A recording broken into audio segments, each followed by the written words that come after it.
So ito mga ka-timing, inilagay natin yung battery. Tapos wala naman tayong ginagalaw dyan. Pakita ko lang sa inyo mga ka-timing. So nakasusi na yan. Wala namang nakalagay na indicator dito. So yung battery natin ay gumagana. So signal light wala talaga. Busina, ayan, wala rin.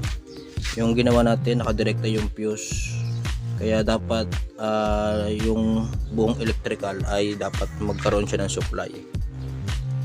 Yan. So talagang walang power yung motor, pero umaandar siya. Kaya lang yung buong electrical ng motor na to ay wala talagang power. So yun yung ating to troubleshoot ngayong araw na to.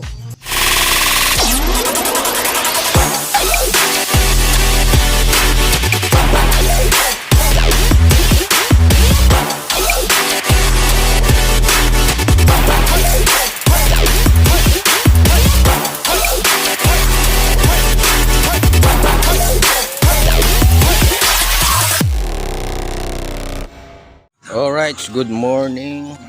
Ito yung ating gagawin ngayon. Lalagyan natin siya ng mga ilaw, busina, signal light. Ito yung uumpisahin natin gawin. Basic lang naman to kasi electrical, wala namang problema sa makinas. Ipakita ko lang sa inyo yung mga dapat galawin para mas madali tayong makapag troubleshoot sa mga electrical.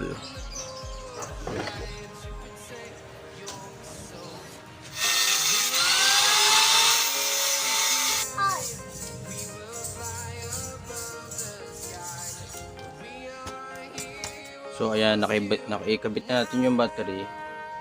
Mag-troubleshoot na tayo. Bubuksan natin.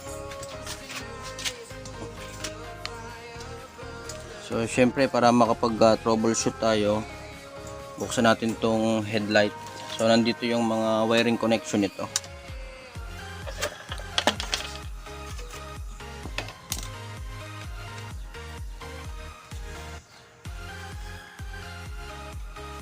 Tandaan nyo yung mga coding nito mga ka-timing. Basta yung purong red wire, yan yung linya ng ating positive ng battery. Ito yung linya. Tapos yung black wire na solid, yan yung ating accessory. So kung mapapansin nyo, maraming green, yan ay mga ground po yan, mga groundings. Yan, may green. Tapos itong black na may lining na white, yan yung ating kill switch sa makina. So nag-iisa lang naman yan, yung black na may lining na white, kaya di kayo malilito. Kung mapapansin nyo, napakadaming wire o mga wirings, pero paikot-ikot lang yan mga ka-timing. Katulad nito, may black, solid na black, sabihin accessory yan. Yan ang solid na black ulit, puro accessory po yan, accessory ng ating motor.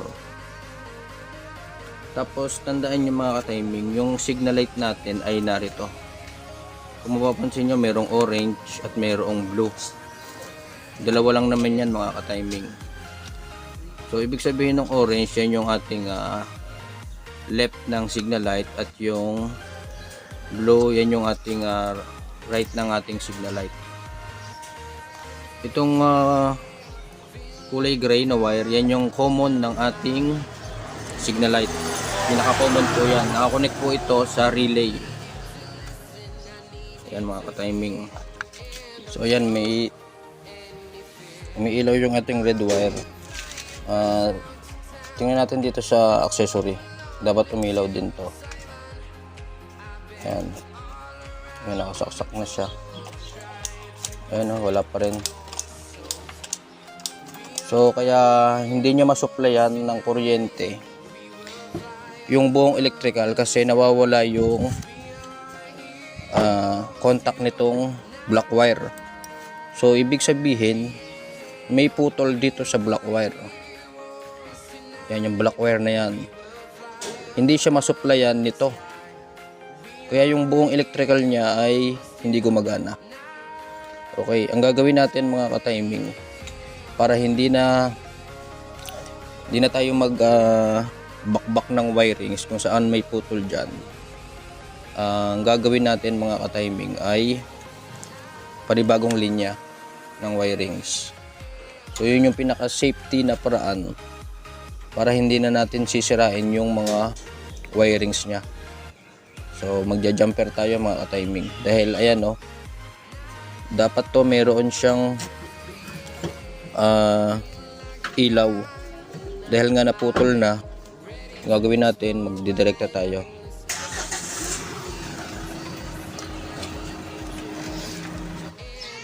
So kung mapapansin nyo, nakikita nyo itong flasher.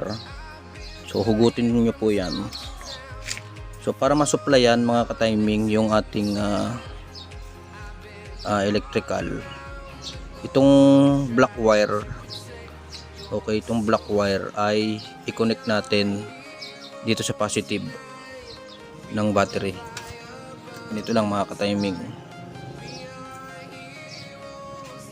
para hindi na tayo magbakbak dito sa wire, kasi pag binakbak natin yan, so napakapangit na tingnan yan.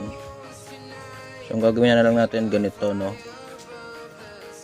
yan, may wire dyan, yan yung wire, tapos isuot nyo, okay, tago lang natin ang bahagya, yan.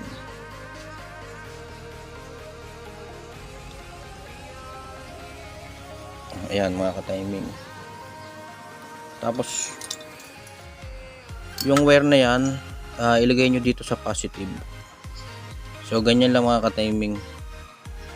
Tapos titingnan natin kung mayroon ng supply yung system. Ayan mga ka-timing. Lagay nyo sa positive yan mga ka-timing. Ayan. Tapos punta tayo dun sa harapan, dun sa headlight. Dapat to may supply na siya. Ayan, no. Ayan.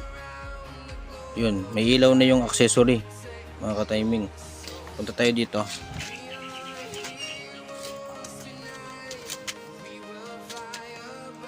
Ayan o, kung mapansin nyo mga ka-timing, umiilaw na.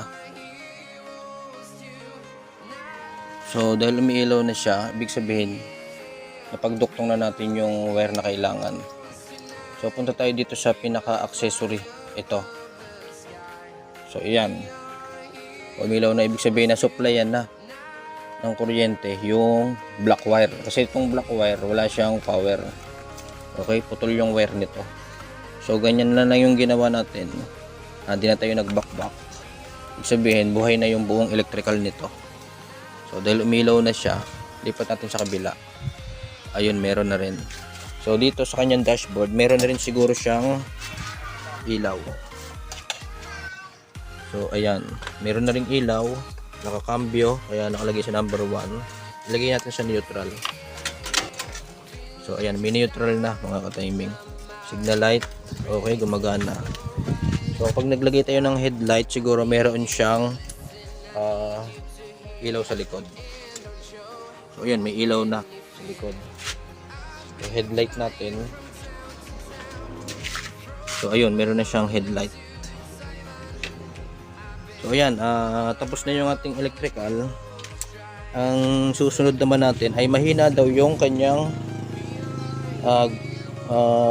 preno sa gulong. So yun naman yung ating gagawin, at tapos na tayo dito.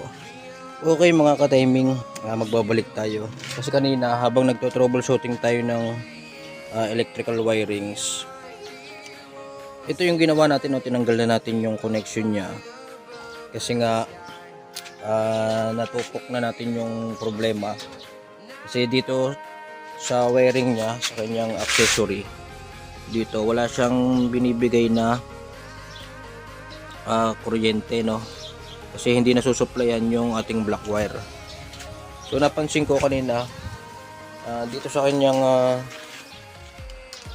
susian mga ka-timing, yung susian niya ay maaring mayroong corrosion dito, kaya sabog tayo dito ng WD-40. So ayan, umukay na. Ayan, ayan, umukay na. Ayan, umukay na. So nagkaroon ng corrosion dito sa pinaka susian. So ayan, may supply na lahat ng electrical, buong system na susuplayan na niya. Tapos tinanggal na natin to, yung ating jumping wire. Kaya goods na to mga ka-timing. So next natin yung gulong. Balik na natin to sa dati. Alright.